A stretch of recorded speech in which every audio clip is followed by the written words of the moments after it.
Hello, race fans, and welcome to Disc Golf Daily. Today is Friday, March 15th. We will finish our conversation with Caleb Rancourt of Pure and get you the news you need to watch the Open at Austin as comfortably as possible. While hanging with your buddies this weekend, share some insights you learned from the podcast, but don't tell them where you heard them. It'll be our little secret. Now, let's get to it. Our first news story of the day, a DGN, Pdga, PSA. That's easy for me to say. With DGN's update to their new platform, there are many new improvements. Some of them are on the back end, though, and the DGPT wants to remind you of how to utilize them. Starting this year, Disc Golf Network allows Pdga members to link their Pdga and DGN accounts to continue benefiting from the discounted subscription rates, as long as your Pdga membership is current. You won't have to, if you do this, you won't have to remember to generate a code each year and apply it to your account. You link your account one time and enjoy the discount as long as your Pdga membership is current. The fun thing about this, interestingly, this sentence implies that the Pdga-DGN partnership is going to last a long time. And that's a very good thing for disc golf. So I'm just going to run through, here's how you link your Pdga account as a current DGN subscriber. You open the DGN website in a browser. You can't do it from the app, and log in. Navigate to Settings, scroll down to find the Pdga member status section, enter your Pdga info, and then confirm the membership via the email they send you. Here's the trick. You have to do this before March 25th, or else you're going to lose that discount on your subscription. You'll be able to link it back anytime, but all the time that you didn't do it, you'll be paying full price. That's the PSA. Story 2, Statmando Stat Time. Gannon Buhr won the Memorial 2 weeks ago. He won Waco last week. He is the reigning champion of the Open at Austin. And he has never won 3 events in a row during his pro career. Since he's only 10 years old, that kind of makes sense. Story number 3, DGPT Europe tickets are on sale now. So I just went and looked at the stats of our podcast listeners. 18% are from outside the United States.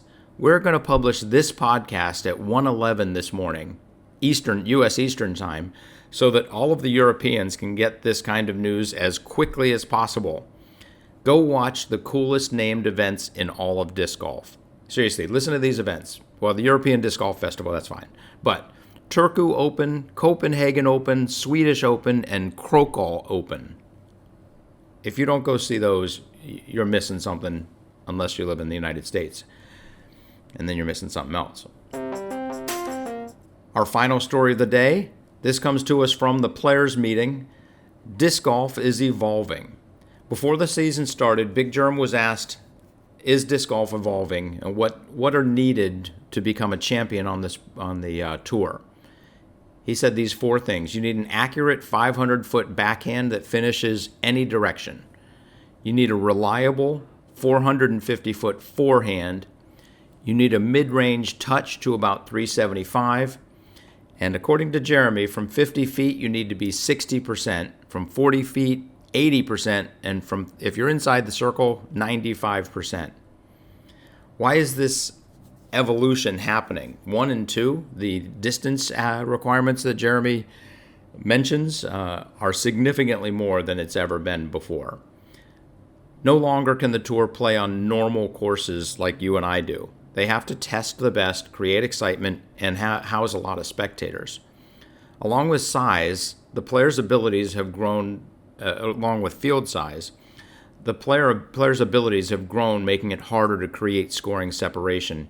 Hate it or love it, change is inevitable, and the pros are adapting.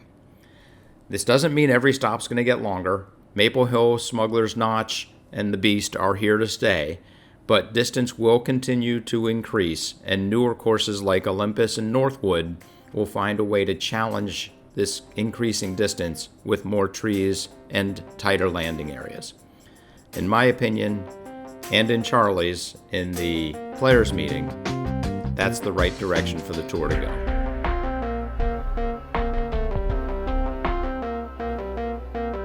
We're going to close the podcast with a discussion, with the second part of our discussion with Caleb Rancourt of the Pured social media disc golf app. Get into the nitty-gritty a little bit here. When you log into the app, or when you first sign up for the app, why does it ask my round type, and what are round types? Caleb's reply: they are used to indicate pace of play and seriousness of the round. There are 3 round types: practice, regular, and club. Practice is low pressure. Regular is primarily one off the tee and a steady pace of play. And club indicates that you might be playing in a tournament or tags or doubles or weekly or something like that. Check the notes to see exactly what you're getting into. My next question: I love how easy it is to find someone playing a round. Are the rounds sorted by distance from me or my home course or something else? Caleb's reply: currently, they all appear in the feed, with rounds happening sooner appearing at the top. Users can use the filter option to only show rounds within a certain distance of their home. As we start to have a lot of rounds posted, we'll be adding default user-specific sortings that will show users the rounds closest to them first. Excellent. I can't wait to see those filters get expanded as the number of users goes up. This is going to be a very exciting app. Next question: what are your goals, numerically and personally, with the creation of Disc Golf's first dedicated social media app? Caleb's reply: personally, I want to be a leader in the sport 10 years from now, and I know playing professionally is not in the cards. Building a business that helps strengthen the disc golf community, enables me to travel to events, and allows me to experience disc golf scenes around the world is my goal. It's kind of funny. He's building an app to make his life easier, and in fact, he's going to make a lot of our lives easier. Thank you, Caleb. He continues: numerically, it's my dream to have more Pured users than Pdga members, and for both of us to see long-term sustainable growth. I'd like to help get female Pdga membership above 20% and keep it growing. Amen to that. And just so everybody knows, at the end of this year, there will be about 135,000 Pdga members, so he's talking about having 150,000 Pured users or so. Is there anything else people should know? Caleb replies: Pured is just me, completely self-funded, and I'm hustling to build something awesome for the disc golf community. Pured is going to constantly be improving and getting better. If anyone has any feedback, ideas, or wants to collaborate, please reach out. Also, if anyone out there thinks Pured is a cool idea, please share it with your friends. Same thing goes for Disc Golf Daily. Leave a positive review in the App Store. Same thing goes for Disc Golf Daily. And give @Pured Disc Golf a follow on social media. When you're growing a business from scratch, these small things have a big impact. Hallelujah, Hollywood. I close my interview with Caleb by asking who his hero is, and he replies: Jake Burton is high on my hero list, and I see snowboarding's progression from toy to subculture to mainstream sport as an analogous example for disc golf to draw inspiration from. He started with a toy he loved, the Snurfer, wanted to have more fun, so he built and refined his own equipment and was instrumental in getting snowboarding recognized by ski resorts and ultimately the entire sports world. He never compromised on his values and was instrumental to snowboarding's origins, growth, and adoption. He was a quality dude. Thank you very much, Caleb. You are a quality dude as well. I highly encourage everybody listening to download the Pured Disc Golf app. That's PURE''D, and find out who's playing around near you. That's it for us today. If you have any thoughts, news, or opinions, shoot us an email at discgolfdaily@aol.com. Have fun, throw them straight, and hit the thin gap.